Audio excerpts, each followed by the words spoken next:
Welcome back. Today we unravel the greatest physics discovery, the mind-bending truth that space and time are a flexible fabric, and gravity is its curve. Science proved space and time are not constant. Stay till the end. We added a special blackboard explainer for complete clarity. Enter the orbit and stay unstoppable. Have you ever wondered what you would actually see if you tried to catch a beam of light? It sounds like a simple question, but the answer fundamentally shifts how we understand the movement of the universe.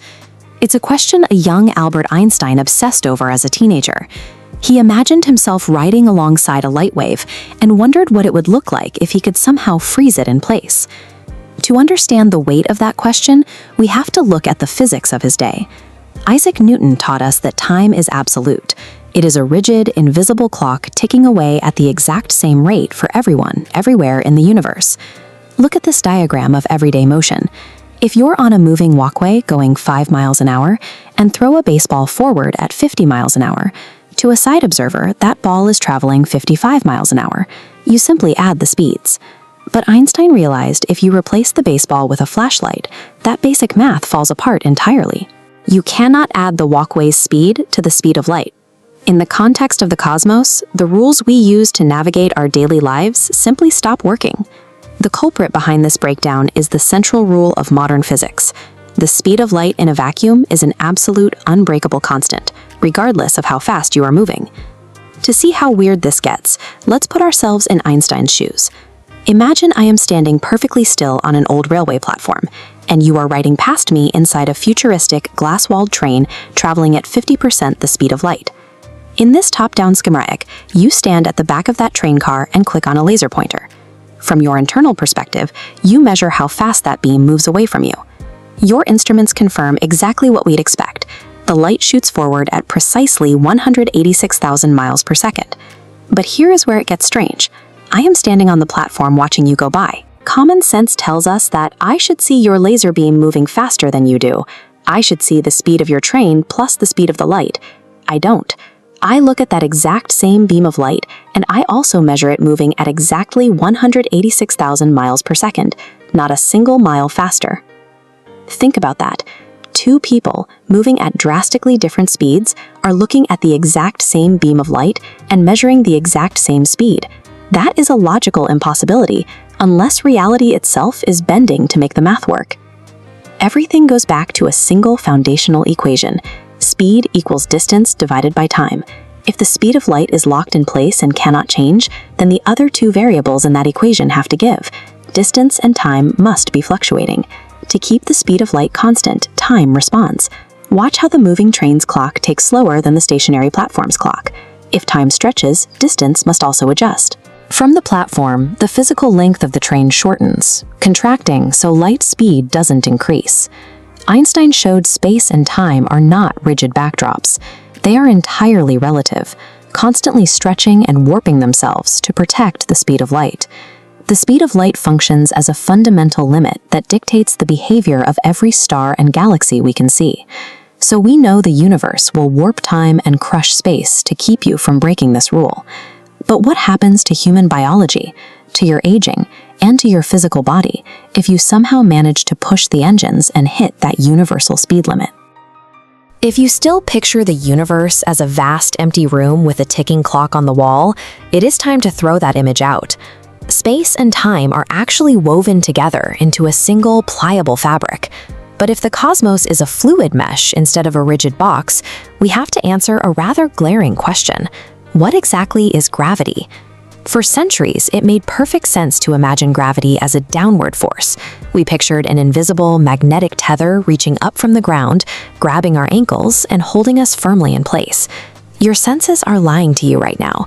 You feel a distinct pull anchoring your feet to the floor, but that downward tug is a complete illusion. Under general relativity, gravity does not pull you from below. Instead, you are actively being pushed from above by the curving geometry of the universe itself. To see how this actually works, we have to ignore our earthly instincts and look at the invisible architecture of space.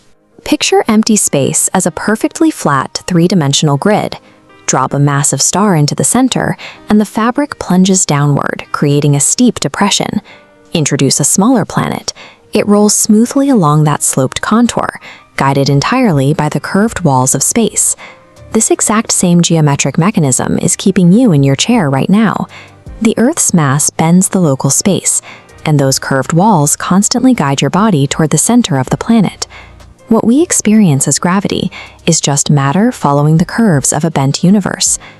This grid we've been looking at isn't made of separate threads for distance and duration. In our universe, these two dimensions are completely fused into a single structure. This means the shape of the grid dictates not just where an object goes, but when it actually gets there. When a massive object curves the fabric of space, it warps the very path of time.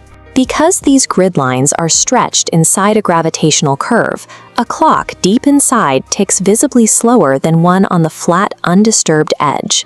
Heavy mass drags on time. It acts as a physical brake on reality itself. Over a century ago, Albert Einstein deduced this relationship through pure mathematics, completely overturning hundreds of years of accepted physics. He proved that time is not a universal metronome that simply ticks at the exact same speed for everyone. It is a highly localized experience, dictated strictly by the mass nearby. You can test this math right now using the global positioning system on your phone. It all starts with the specific mass of our home planet. The GPS satellites orbiting thousands of miles above us sit much higher up in Earth's gravitational curve than we do. Because they are further from the center, they experience less space-time warping than your phone does down on the ground. Because they experience less gravity, the internal clocks on those satellites physically tick faster than the clocks down on Earth. Engineers must program satellites with Einstein's general relativity equations to constantly correct that time discrepancy. Without that specific mathematical correction, global navigation networks would accumulate errors instantly and fail by miles within a single day. If a modest rocky planet like ours can warp time enough to break a satellite network, what happens when you push this specific mechanism to its absolute physical limit? What if a mass is infinitely dense? A mass of infinite density forces the curvature to its breaking point, tearing a bottomless pit in the geometry of the universe. We call this a black hole. The space-time curvature here is so severe that at its edge, the flow of time simply stops completely. Every interaction of our world, from checking a map to watching the stars, is a direct interaction with the magnificent, distorted fabric of a living universe. We're kicking things off with a massive cosmic mystery. Imagine you're baking a cake, right? You put exactly 2 pounds of ingredients into a bowl, but somehow the finished cake only weighs 1.5 pounds. I mean, where did it go? Well, in nuclear physics, we see the exact same thing. When an atomic nucleus forms, it is measurably lighter than its constituent parts. So where on Earth does that missing mass go? That brings us to section 1, the mystery of E equals mc squared. Okay, so when we look at the math for special relativity, specifically the Lorentz factor, it tells us something completely wild. It shows that a body's invariant mass is deeply connected to its total system energy. Mathematically speaking, a body's mass actually increases when it's in motion relative to a stationary observer. This was a total game changer. It proved that mass and energy aren't just loosely related, they are fundamentally different expressions of the exact same thing. You see, before Einstein came along, scientists assumed that mass and energy were conserved completely separately, two totally different buckets. But as his theory of special relativity showed, it's absolutely necessary to treat mass as just another form of energy. It's kind of like a frozen reserve, just waiting to be unleashed into kinetic energy, and vice versa. There's no longer a separate law for mass and another for energy. It is one unified law for both. Moving right along to section 2, the missing mass defect. So the absolutely crucial point here is that the mass of a bound system, like a nucleus, is always strictly less than the sum of its parts. We define this bizarre phenomenon as the mass defect.